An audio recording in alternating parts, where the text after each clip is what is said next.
Hello guys and welcome to a new Still Division video today by me Vulcan. Today I'm joined once again by Val. Hello. And today we're going to be casting game 1 of YueJin versus Corbeau in the grand final of the 4th Asia Pacific tournament. So on the first axis side today, YueJin's going to be playing the 716th and Corbeau's playing his 3rd Fallschirmjäger, and this is Hill 112. What are your thoughts, Val? This is going to be great. We've seen in the past, we've seen YueJin versus Corbeau, and unfortunately for YueJin, he fell foul of Corbeau's pretty notorious, I think, 3rd Fallschirmjäger. So he's definitely up for revenge in this one. Yeah, he's been pushed down to the lower bracket previously, YueJin. He managed to defeat Robert in the lower bracket final to push his way back up to this final. And we'll have to see if he can get sweet revenge. But it's going to be hard work. Of course, like you mentioned, Val, Corbeau very good with his 3rd Fallschirmjäger, but with the amount of practice that Eugen's had with the 716th, I'm not sure he's going to be making the same mistakes as he did in the semi-final versus Corbeau. So it'll be interesting to see what exactly comes down. What do you think we're going to see? I think we know what we're going to see from Corbeau. I think he's going to definitely have some of the L6s at the start. He's going to have some Fallschirmjäger. But I have to wonder just how useful they'll be on this map. There's a lot of open ground, and that really gives some position for YueJin to kind of get to work. He's got things like the B2. He's got a lot of good value infantry. He can do a lot of damage with those as fire support, and if he plays his AT correctly, the L6s as well shouldn't be too bad. But again, Corbeau, really good with this deck. He's got a lot of air power to use too, so I'm really interested to see kind of how he'll handle this map that might not be quite as suited to him as other ones. Yeah, so as this map is a bit more open than usual, the sort of ideal 300, 400 meter range engagements for the 3rd Fallschirmjäger aren't as prevalent, and therefore the fire support coming out of the B2s and the IG-18s is going to be a lot more efficient in this sort of matchup. But like you mentioned, air power is definitely a thing, and HS-129s can come out in Phase A and the 3rd Fallschirmjäger, so that's something that YueJin's can have to be very careful about.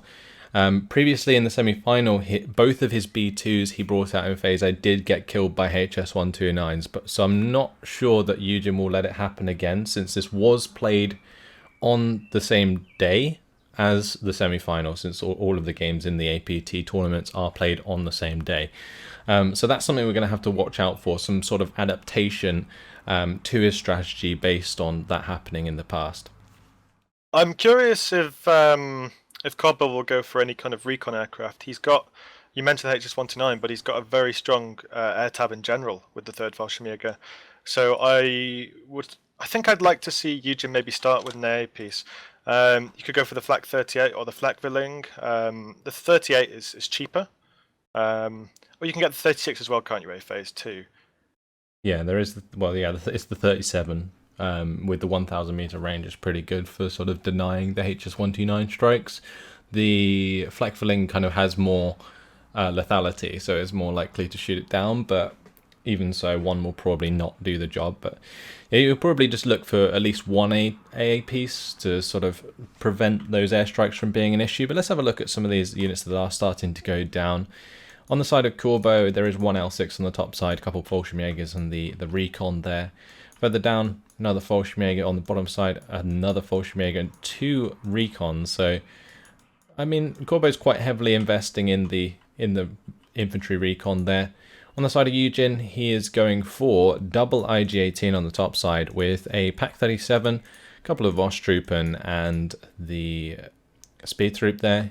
He's got Speed Troop for the mid with the IG-18 and Pak 37 and Command. And on the bottom side at the moment, it's going to be more Speed Troop. He's got some Osttruppen there with a mortar. So it looks like he's going to be trying to use that mortar on the bottom side to try and pin elite infantry and then run them down with the Osttruppen, which is a really good way to deal with Fallschirmjägers. And then on the top side, use the IG-18s instead. It is, but if I'm not mistaken, that mortar is the 50mm, which is, I'm pretty sure, 900 meter range. So, you know, it is difficult when you've got stuff like the MG34. those ranges get quite tight actually with such a cheap mortar. But we'll have to see. He does have, like you mentioned, a lot of the IG-18s, the sort of cheaper AA as well, or anti-tank, sorry.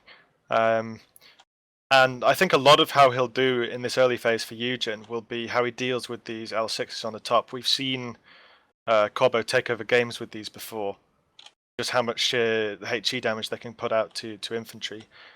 And it is easy to lose them. Yeah, getting closer.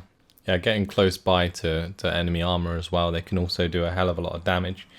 The Panzerschrecks, I'm surprised we haven't seen come out of the side of YueJin just yet. He has been a player that throughout the tournament has favoured the Panzerschrecks quite a lot in the 716th, and they are really, really decent for catching out L6s in this case, because Corbeau plays with them quite aggressively. So they will fall into that range of the Panzerschrecks, and that's one way that YueJin possibly could deal with those early on. But like I said, none in the top side just yet. Only one AT gun going to be up there, one AT gun on like the first tier. So we'll have to see if those are going to be enough for this double L6 push on the top side from Corbeau. But a remarkably long deployment, so it looks like both players definitely thinking very long and hard about what they want to do on this map. I have to say, I'm a little surprised at how light the AT capability for Corbeau is on this bottom side. You know, if YueJin brought in a tank, it could be the A-phase B2 or any of the 35s or 39, whichever he chose. That could cause some a lot of irritation. Maybe, I'm not sure about damage, because you do have the HS-129, but potentially kind of forcing him to bring that HS-129 out might be a good idea. But we're off. Yeah, we're finally off, and you can see a lot of those units fast moving to the top side here for Corbeau, if you highlight those. For the mid, it's going to be some fast move and unload at position command, same for the bottom side.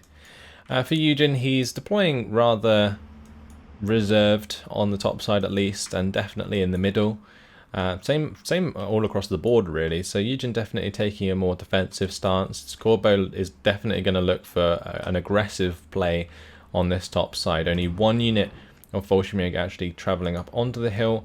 The other two going to be heading straight on with those Panzer L6s in tow, and he's going to be looking to do a lot of damage early on, and he could find it if he does manage to overrun the Pak-37 early on. So that's the matchup we're going to have to look for. The L6s, can they kill off the Pak-37? Now, the Pak-37 does have the 1,000 meter range, and the L6s only have 800 meter range. So that could be something he exploits, but without any command on top of that Pak-37, it's not going to be the most effective.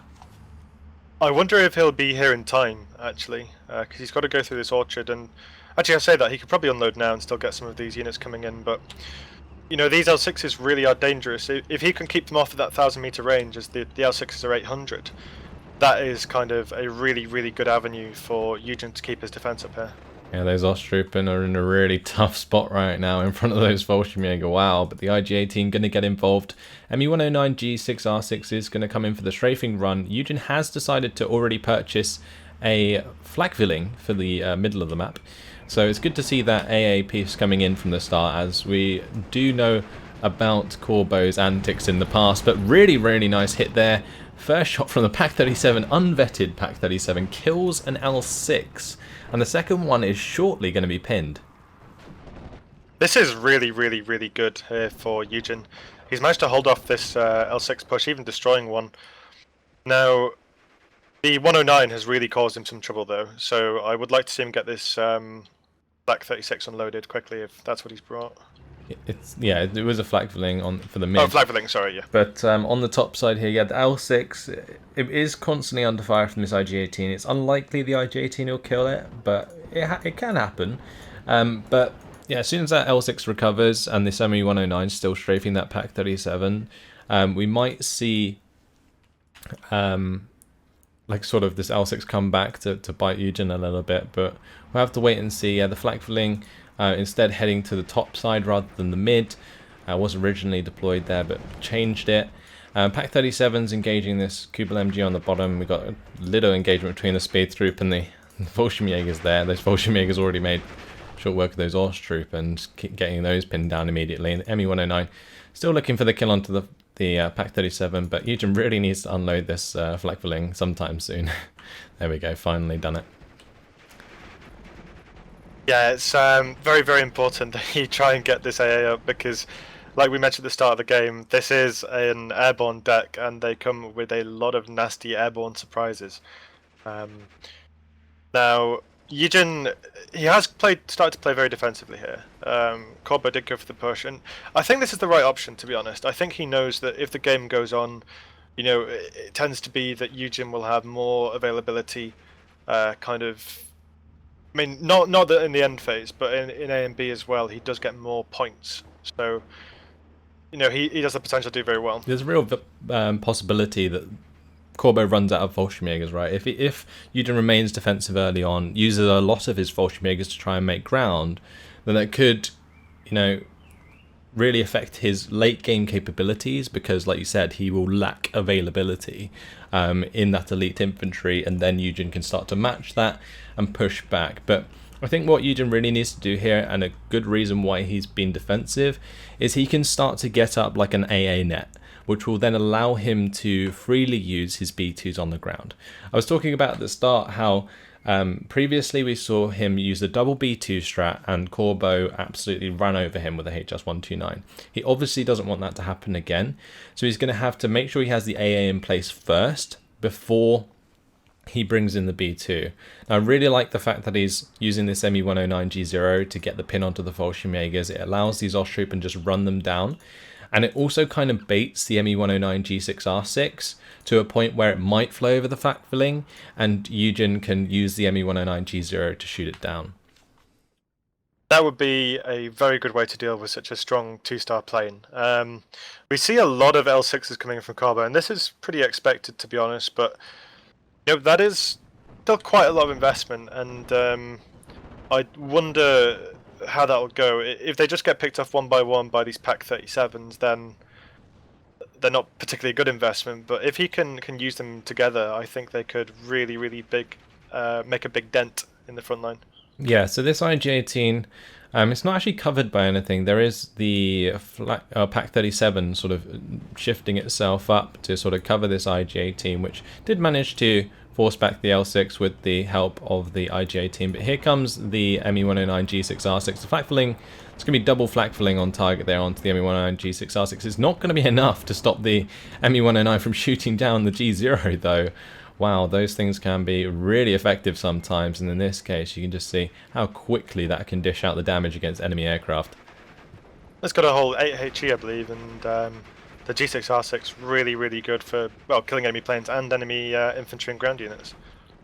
Yeah, so in the mid at the moment, the IG-18 did go down, the L6 recovered, or the second L6 I think came in and finished off the IG-18 there, but now the Pack 37 going to be getting involved, going to be shooting that L6, gets the shooter wounded with the first shot. That was max range engagement though, but on this top side, Pack 37, the 1 health AT gun has managed to engine destroy the L6, and that's just a sitting duck waiting to go down, and indeed it does.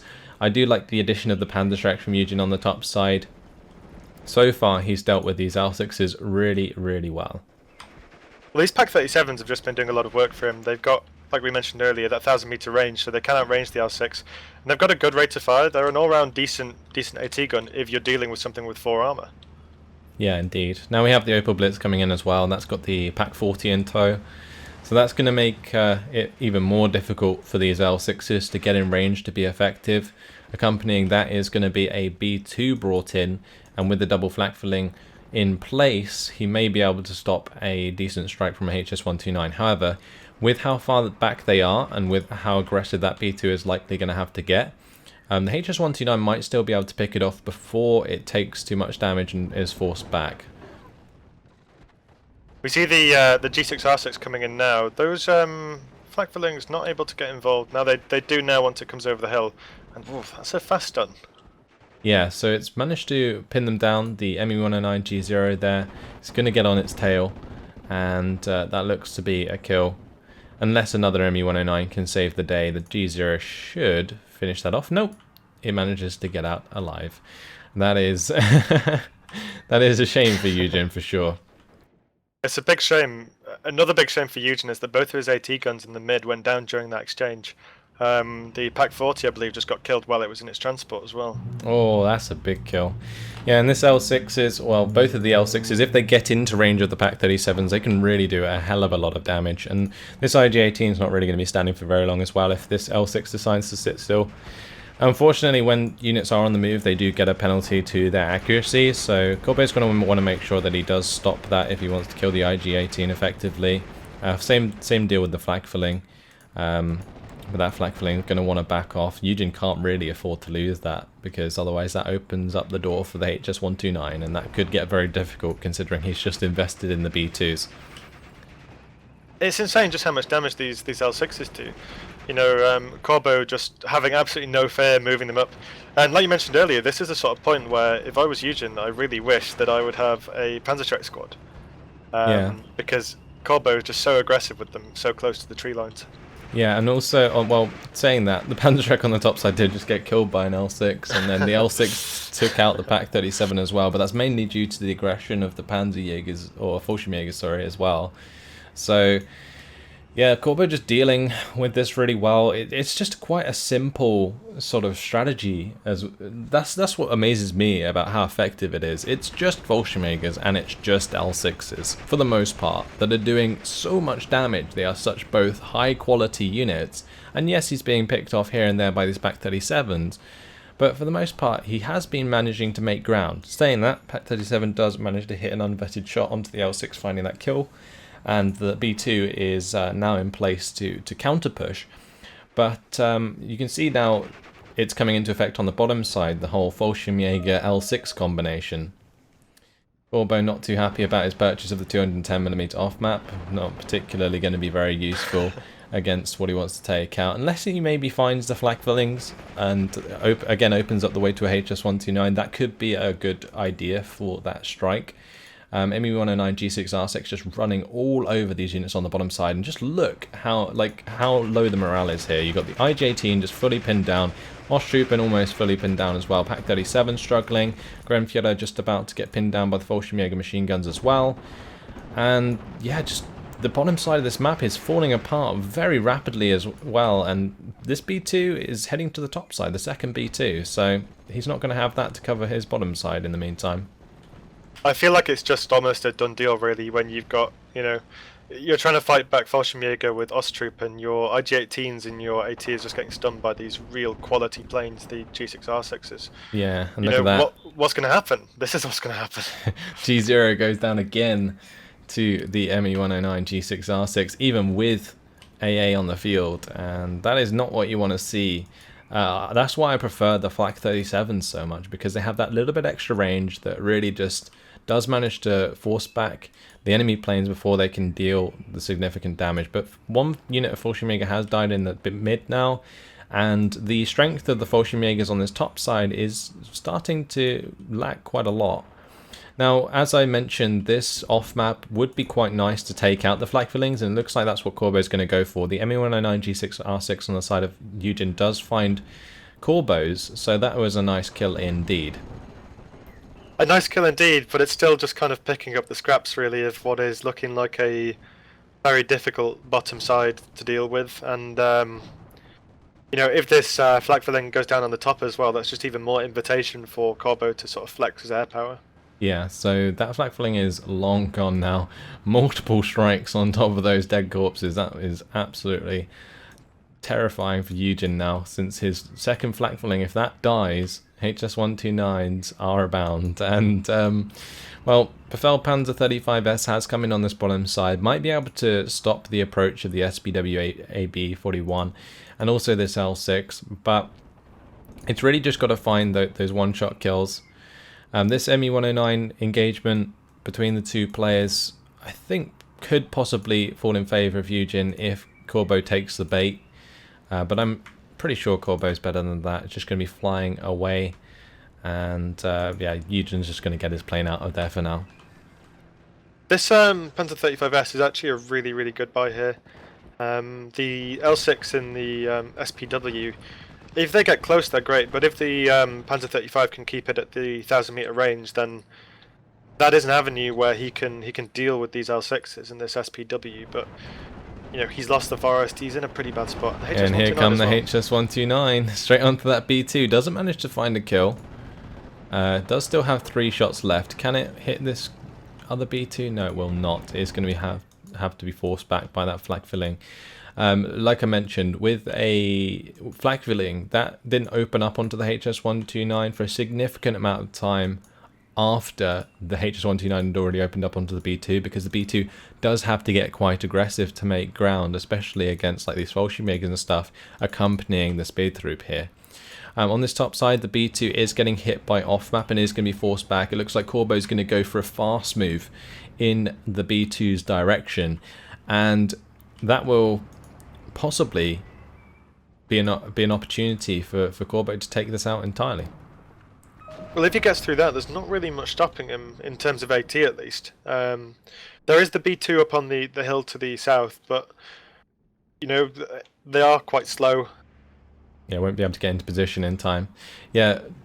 As we were talking about that, Panzer 35 does manage to clean up one of the L6s at the very bottom, and another Befehl Panzer 35S has arrived.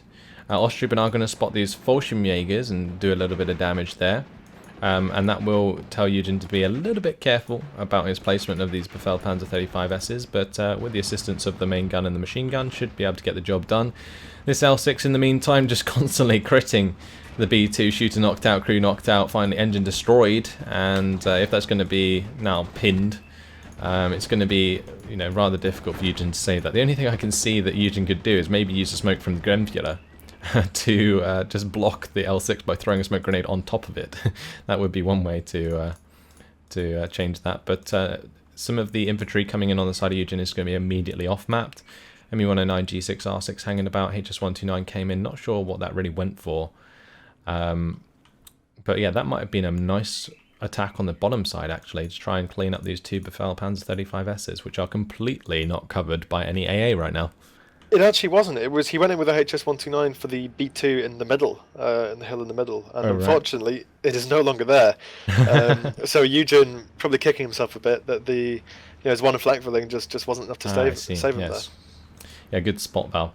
But there is still a salient coming through for YueJin right now. He is almost at 58% territory lead, so we can't really count him out. The L6 does go down on this top side as the flak 88 comes in and cleans that up. So honestly, I mean, with the L6s dying across the map, Corbeau's lost a lot of positioning here, and with his also Fallschirmjägers being cleaned up as well, again, just the ground has fallen in favour of YueJin due to his sheer availability of infantry sort of swarming the battlefield right now. And as you can see, the Corbeau is bringing up 2 units of Fallschirmjägers, but can they really push back into this? Like, they would, the HS-129s definitely have to do a lot of work still in order to allow these Fallschirmjägers to make ground, and there needs to be something else that can accompany the Fallschirmjägers that's armoured to sort of kill infantry without any repercussions. This is a really good example of what happens when you spend a lot of points on planes. You know, the HS-129, it was effective in killing one of the B2s, but it really hasn't given Corbeau enough stuff to put on the ground. And you've got to remember, the 716th does have a pretty significantly larger income than the 3rd Fallschirmjäger in phases A and B. So this is a pretty tough time for Corbeau until it gets to C, potentially. Oh, nice unload there from the Fallschirmjägers on the bottom side. Does manage to Panzerfaust one of the Befehl Panzer 35Ss in the face, but is that worth losing another Fallschirmjäger unit for, especially when the Osttroopen and the Befehl Panzer are still in position to take more ground? You can see it's just going to leave a salient completely in favour of YueJin once again, and this +2 is ticking up points relatively quickly right now. You say that the HS-129 is coming back in again, and this has got the Befehl Panzer 35S in its sights, and it takes it out. Yeah, nice kill there. ME-109 G6R6 engagement as they just pass each other. YueJin's going to be trying to get away from that. Should make it since they both share the same speed. And yeah, not going to catch up anytime soon. Osttroopen have been pinned down without the support of the Befehl Panzer 35s. Nothing to kill these SBW AB41s, and they can run all over them. So that is a nice response to the amount of ground that YueJin did make on the bottom side. He's just got to do it everywhere else now, since YueJin does have infantry in very strong positions still. And the Flak is getting pretty low on ammunition on this top side, as it has been used to pin down some Fallschirmjägers. And I'm not sure how this Fallschirmjäger on the very top side is going to deal in the face of 2 Osttroopen, the Italian infantry, and the SD KFZ. B2 also still alive after all of those criticals. I feel like Corbeau should have just gone for the surrender. He thought he could just sit there and pen it, but 8 front armor, even at that range, it's pretty good against the relatively low AP of the L6. This has been an interesting turnaround though, because that HS-129, and I think as well that Fallschirmjäger squad with the real hero there, really just stopped YueJin's push. That kind of should have been YueJin's avenue to push without any real repercussion, but HS-129 comes in, this Flak 41 88mm, just a little bit too late really to make a difference, and now we see Corbeau putting these ABs up here, which is a very nice response to kind of Osttroopen, I suppose. Yeah, well, one thing I think that YueJin maybe made a mistake of doing was not bringing in any more like medium sort of AA. Like these sort of Flak 41s you could assume are pretty much heavy AA, right? And just in general, they aren't particularly good at stopping initial strikes. They're more sort of there because they can both be ground fire support and also sort of maybe stun an aircraft, but you can see even 2 shots from 88s doesn't really stop an ME-109 with 2-star veterancy from strafing anything, right? So something like, again, more Flak or maybe even the Flak 37s would have been a better choice. This 88 on the bottom side just gets utterly annihilated. HS-129 is going to be coming in for the strafing run onto the Flak 41 in the mid, and that's just going to allow these SBW AB41s to just fast move onto it and absolutely destroy another 88. There's another 140 points likely to go down. Corbeau was very sensible there, letting the HS-129 fly past the ME-109 G6R6 before he got it to fall back. In this case, he was forced to anyway. It might still go down, honestly, because the ME-109 G6R6 is not in the right position to get on the tail of that one. So it looks like one HS-129 is going to go down. ME-109 G6R6, though, yeah, I think YueJin's going to lose his, at least, in response. I'm not convinced this was worth it for YueJin here. He's going to lose this Flak 41 in the middle. He's lost his 37 as well. It has really kind of gone from hero to zero for YueJin over here. And I think that's had to do with, you know, kind of cascading effects. Because that those 2 35s were killed in the bottom side, one by the Fallschirmjäger and one by the HS-129. You know, Corbeau could just run these SPWABs all the way down. They've got ridiculous amounts of HE, and they just, you know, massacre the 288s. Yeah, so basically what's happened here, Corbeau's just got behind enemy lines and absolutely annihilated all of the fire support that YueJin has. So although there is a 67% territory lead in favour of YueJin, his units just got ripped apart there, all of the significant units that are going to stop the infantry from coming back and killing YueJins. So Corbeau, as you can see, he does have these Fallschirm Pioneers on the bottom side, but the fact they're surrounded doesn't matter since they're an airborne unit, so they're going to be just as effective against these Osttroopen, and they're going to open up the territory once again on this bottom side, and it's not going to be long until Corbeau cleans this up, especially with, you know, more Fallschirmjägers coming in, more Fallschirm Pioneers. He's going to be able to just run through this Italian infantry and the Osttroopen there. We can see the HS-129 did go for a shot onto the B2, but did not find it. But the fallback may be enough, and also if the SBW AB41s can pin the Flak 41, that could just be 2 more kills there. This is absolutely ridiculous. This is a masterclass in running down your opponents, like stunning it with planes, just running it down. These ABs, they're not there to use the guns, they're there to just, you know, wait until they get stunned by the planes and just roll in. Yeah, their speed is what makes them so great in this position. The 85 km/h on-road speed and the 30 km/h off-road speed with the 20 mils that they can fire on the move is just so damn good. I think Corbeau's going to want to find this 88 kill before the Marder 1 starts cleaning these up, though. because one of them has gone down. Yeah, one's falling back. The other one's probably too far away to do any damage. So it's going to be lights out for those SPWs now. I was half expecting the ABs to just go and kill the Marder 1. It's got such low armor and that was such close range. I think unfortunately for Corbeau, he hadn't had it targeting the Marder 1, had it just chasing down the AT on fast move. It does surrender it though, so he does get it, but at what cost? Yeah, so all 3 SPWs have gone down. I think what happened is the B2 blew up and actually caused a lot of morale damage to the SPWs that were next to it. And yeah, that kind of led to one of them falling back whilst the other one was kind of in trouble in front of the Marder 1. And the one-shot kill at that range was perfect for YueJin, who's now sitting at a 67% lead, like sort of comfortably, after those SPWs had initially ran through his lines. Now he's got a lot of work to do because he really needs to start cleaning up these low health squads of YueJin on the top side. He could definitely gain a lot of territory back by doing so, and the Fallschirmjägers are obviously pretty efficient at this sort of engagement range. He just got to hope that there's no like support out of the side of YueJin now. This is looking very difficult for Corbeau though. You know, it has got to the point where he's got that higher income. 25 points is nothing to scoff at. And these Stug Gs coming in are a lot more capable kind of anti-tank vehicles than there were on the field before, but he has a lot of ground to make up. He really needs to make good use of his planes, and he needs to, you know, he's not just competing against YueJin anymore, he's competing against the clock.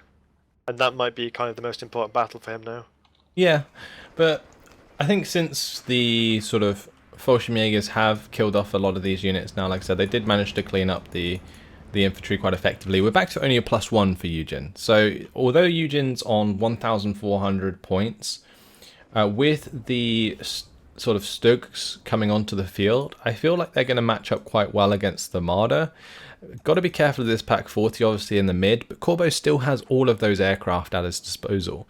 So I think that's definitely going to come into play, and the HS-129 onto the Marder 1 should make short work of that. Even the ME-109 G6R6s, with the amount of HE they can put out, we'll probably take it out, if not just pin it down.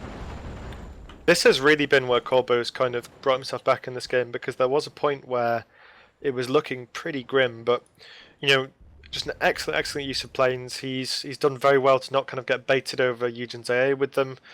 He's had good trades all the way through, and you know, unfortunately, the Marder being such a low armor unit as well, just getting stunned up by these superiority fighters. Yeah, and the ME-109 is just running all over these Flak 41s, and the Marder 1 and the Pack 40 now going to get involved, but I'm pretty sure those ME-109s are just going to immediately come round and strafe that as well.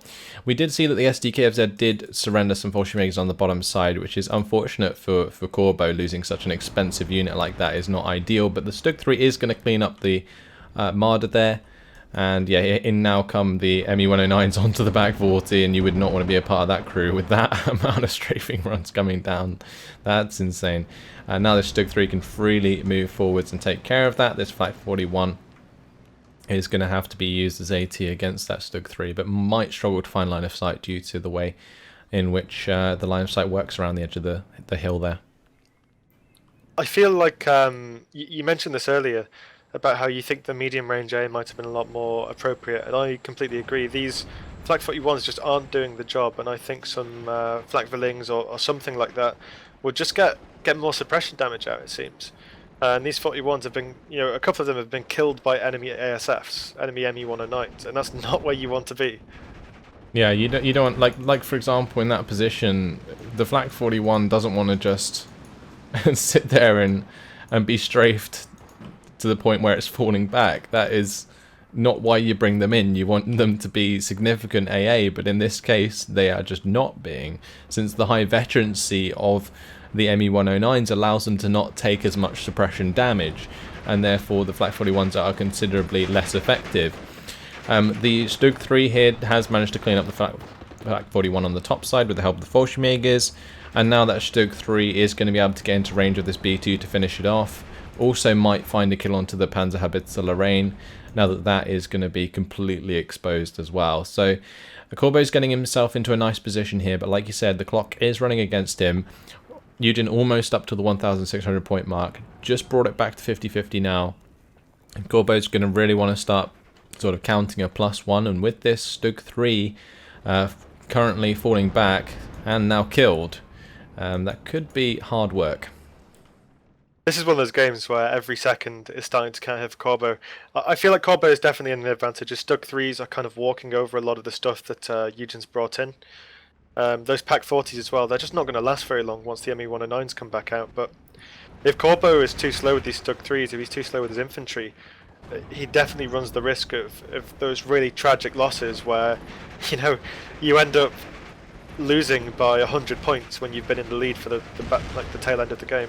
As you say that, though, a HS-129 comes in, probably for the Speed 2 or maybe the Panzer bits. Yeah, just wants to finally get the Speed 2 out of the way. It's taken so many criticals, it's unbelievable. The Stug 3 just couldn't finish it off. The HS-129B1 going to do the job. Gets the weapon jam onto the Panzer bits of Lorraine as well, which is going to leave that useless until it gets some supply. So yeah, that's actually a really nice hit there from the HS-129, very efficient.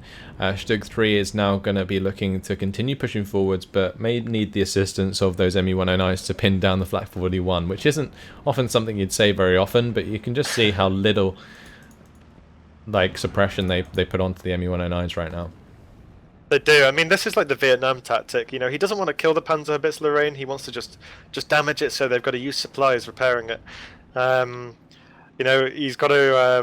YueJin is going to just naturally want to go and bring out a supply truck, and when you're in this sort of position, supply and not a combat unit is not really what you want.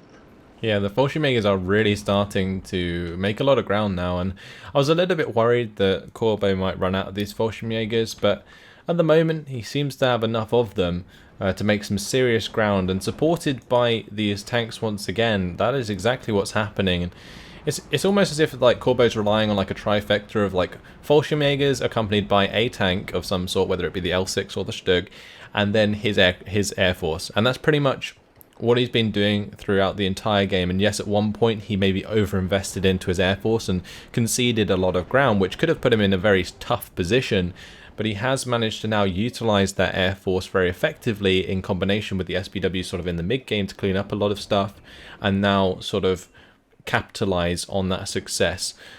So he's cleaned up a lot of the infantry, pushed all the way back. He's finding a +1, which isn't going to give him a victory just yet.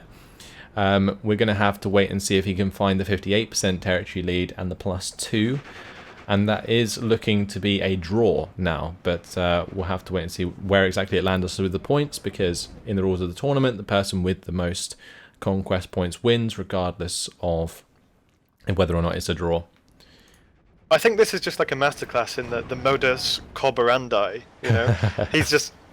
If you want to play this deck, really just look at this game as an example.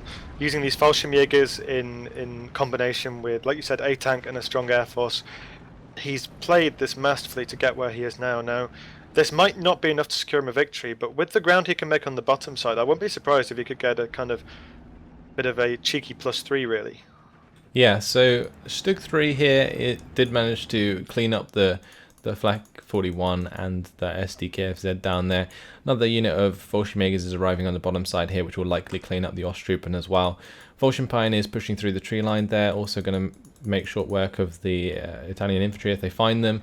And yeah, like you said, not far off +3 now for Corbeau.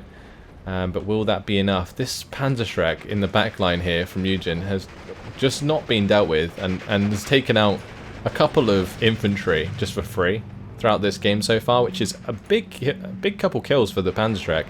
Pays itself off like 3 times over by killing these expensive 3rd Fallschirmjäger units. So YueJin still doing well in some places, but not in others, and especially not on this bottom side. However, another Panzerschreck may change that. As yeah, these Panzerschrecks throughout the entire tournament, YueJin's been using them so damn effectively, and the shooter wounded means that the second shot is likely to be able to be fired, and therefore possibly find a kill.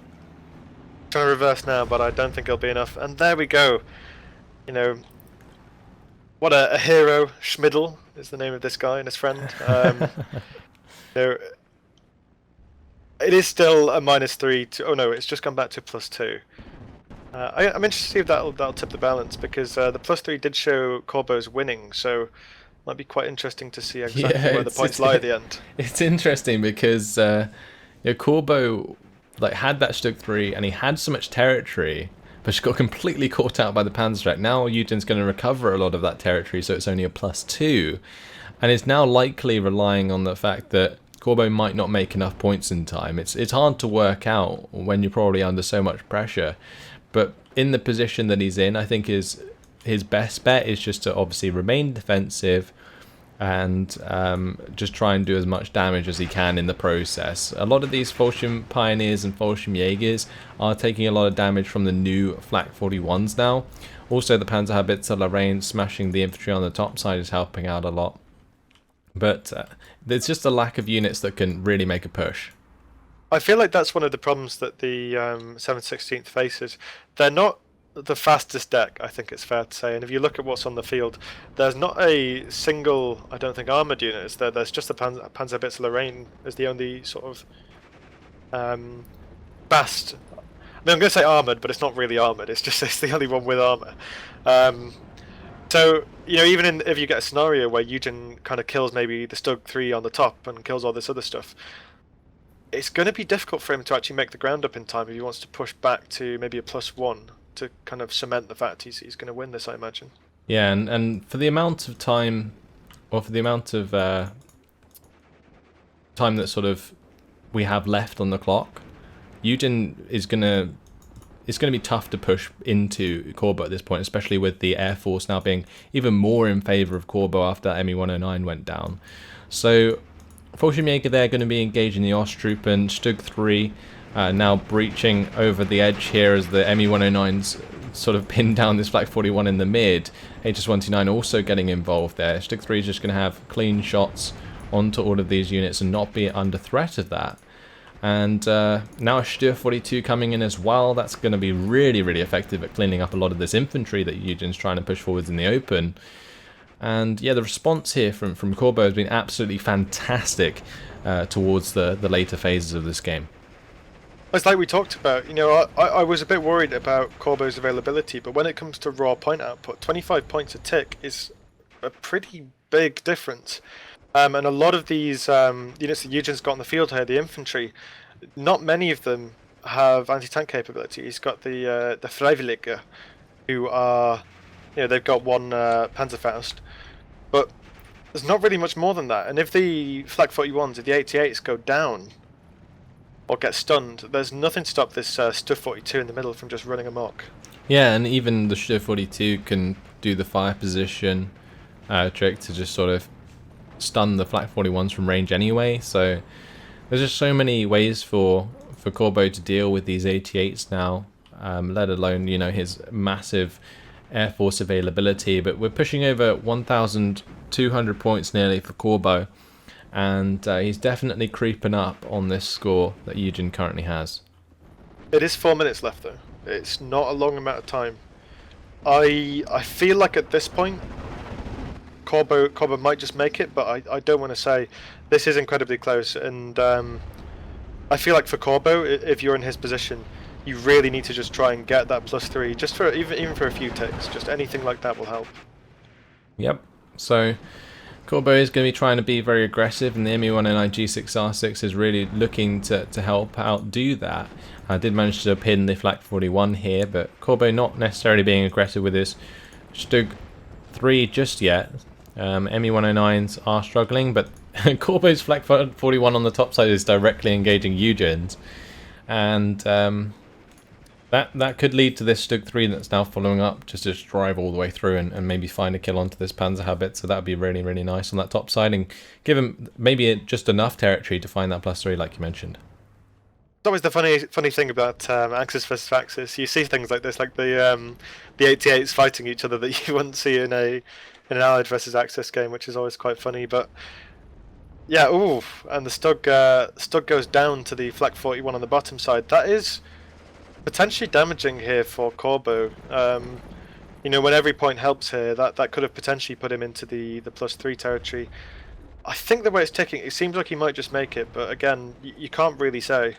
Yeah, so one thing that just has been, I guess, kind of frustrating to watch is that Corbeau, just as soon as he looks like he's going to get a lead, just loses one of these stugs. And then, well, I mean, he's already got the lead, but when he's sort of looking for that +3, and as soon as he's going to find it, he loses his stug 3, and it's just devastating. But now in the mid, Stier 42 has a chance to clean up one of these Flak 41s. Panzerbitzer Lorraine actually killed off Corbeau's Flak 41 on the top side, and now YueJin's is hitting the Stug 3 and has bailed it out. So again, same deal on the top side. Stug 3 is just about to make some ground, and then it gets taken out, and it's just really counterproductive to what Corbeau obviously wants to get done. Now we have a Marder 1 coming in. YueJin's just sort of getting this delay tactic in, really hoping that Corbeau cannot find enough points. We've got 1 minute and 30 seconds left on the clock. I'm going to have to see how close this gets. It's definitely going to be very close indeed, but I feel like, I mean, we could probably work it out, right? It's 2 points a second. There's like 80 seconds left. I think he is going to make it. I think he's going to make it. If you're YueJin, though, you just got to throw everything in the kitchen sink at him. Just fast move everything, you know. Yeah, maybe the points don't matter at this point. Even if he could just slow it down to a +1, right? That may have been enough to sort of stop this from sort of rolling over into Corbeau's favour in terms of the tournament rules. But as you can see, Corbeau's not making it easy. With this HS129 coming onto the bottom side here, we're trying to use that to kill off the B2. These ME109s are just absolutely swarming, and the Flak 41 in the mid did go down. The Marder was obviously strafed, so it fell back, and the Stier 42 did not get killed because of that. Stier 42 is now going to be fast moving to the bottom side to take care of another Flak 41, and we have seen that with 25 seconds left to go, Corbeau has gone over the score that YueJin currently has, and there is no coming back for YueJin at this point, as he will find it very hard to, you know, there's just no way that he's going to find himself a +1 or +2, right, to get those extra points. It's just not happening. He'd need some serious sci-fi Nazi time travel technology. Well, he's going to have to write a letter to Harry Potter or something to go back in time. Yeah. But there we go. That is the draw after 40 minutes. And, well, Corbeau is actually going to take the victory because of the tournament rules. 1,664 points beats YueJin's 1,590. Fantastic game, honestly. YueJin putting up a cracking fight with his 716th versus the third Fallschirmjäger. 3,695 kills to 2,745 losses. What do you think about that one, Val? That was pretty intense. It was really intense. It went all the way to the wire, and you know, for a moment, I thought YueJin had like it's in the bag. He's got these 235s on the bottom. There's nothing there for Corbeau, and he loses one to an unloading Fallschirmjäger squad, loses the other to a HS129, and then Corbeau goes absolutely amok with those ABs. I think those ABs potentially, I wouldn't say they won him the game, but they did a ton of work. Yeah, they paid themselves off so many times over. If we look at the losses tab, you can see one of the SBWs took out a B2, 3 Osttroop and a Pioneer. One of them took out 3 Flak 41s and a Flakfeling. Like, those just went rampant throughout the mid game there. One just taking out a Pak 37. But yeah, absolutely insane amount of damage done in the mid game, which really prevented YueJin from solidifying his 67% territory lead at one point, which was crazy, and he managed to maintain that nonetheless due to his infantry being very well positioned. And regardless of the fact that the Marder came in and got all 3 kills onto the SBW AB41s, it was just a little bit too late, and I think they'd done just enough damage for there, again, to be not enough fire support to support against the Fallschirmjägers that then came in afterwards to clean up all of the infantry that was left like out in the open and dry. You know, it was in a very interesting way to win the game. He probably shouldn't have let it get to that position, but the fact that he managed to bring it back was absolutely insane.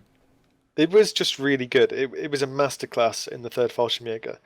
The way he used his fire support in combination with his light infantry, in combination with his air force, Like I said earlier, if you want to play this deck, this is a game you should watch, and look at how he performs in the second half of this game. The first half, it could have gone better for Corbeau, shall we say. But as the mid game came on, as he got maybe a little more access to some of those more resilient units, he just took over the game completely with some fantastic air force. And this is a lesson too, if you're playing the 7/16 into them, you can't just rely on maybe 188 in a position. Unfortunately, it just doesn't do enough against the vetted G6 R6s. And you got to fill that entire morale bar. So the Flak 37s or the more Flak Flings would have definitely been a better choice throughout the game. But the Panzer L6s in the early game, they did initially fall flat, and then Corbeau brought in a bunch more, and then those ones just ran through the rest of the sort of packs. You can see again on the losses tab early on, they ripped through the IG-18, Pack 40, Pack 37s. They then managed to clean up quite a few bits of infantry here and there. And that was because of the ME-109 G6s really doing a lot of work. And honestly, one thing that was very important, I feel, was the fact that those ME-109 G6 R6s killed the ME-109s, even though there was 2 Flak Flings there. Because I feel like if those ME-109 G0s were available throughout the game and the Flak Flings were still active and the Flak 41s started showing up, then it could have been a different story in the air, because YueJin can be very, very good with his air micro, as we have seen against Herr Robert in this tournament and other players as well.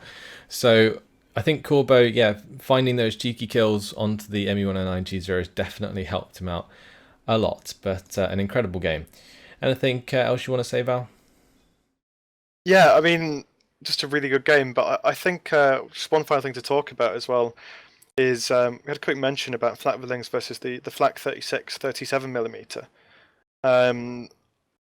I think you did definitely mention you prefer the Flak 36 because it has a 1,000-meter range. Yeah. Would you still hold that? Yeah, absolutely. I feel like, especially against something like a HS-129, you want to make it as inaccurate as quickly as you can, and being able to attack the aircraft from what is actually 1,200 meter range due to the way that AA works in this game is a lot more efficient to stop your B2s, for example, going down than a Flak Fling is. The Flak Fling just doesn't attack quick enough. And also the other great thing about a Flak 37 is it's much more consistent. It fires constantly rather than Flak Flings firing and then having to reload. Flak Flings are great again for lethality, and yes, if a plane flies over it, it takes a lot of damage, but it doesn't take that suppression that is needed that the Flak 36 provides. So that's why I would prefer them for this particular matchup for sure. We've got an additional free masterclass in Flak 36 versus Flak Fling there, guys. So could put that in addition to this fantastic game, and I mean that's all I've got to say. All right, so that's where we're going to leave it, guys. We'll be moving on to game 2. Of course, this is a best of 3. So Corbeau taking the first game here against YueJin. If he can take the second one, then he'll win the tournament. Otherwise, we're going to go to a game 3. But we'll have to wait and see. Hope you guys enjoyed it. Thanks for watching, and we'll see you in the next one. Goodbye. Goodbye.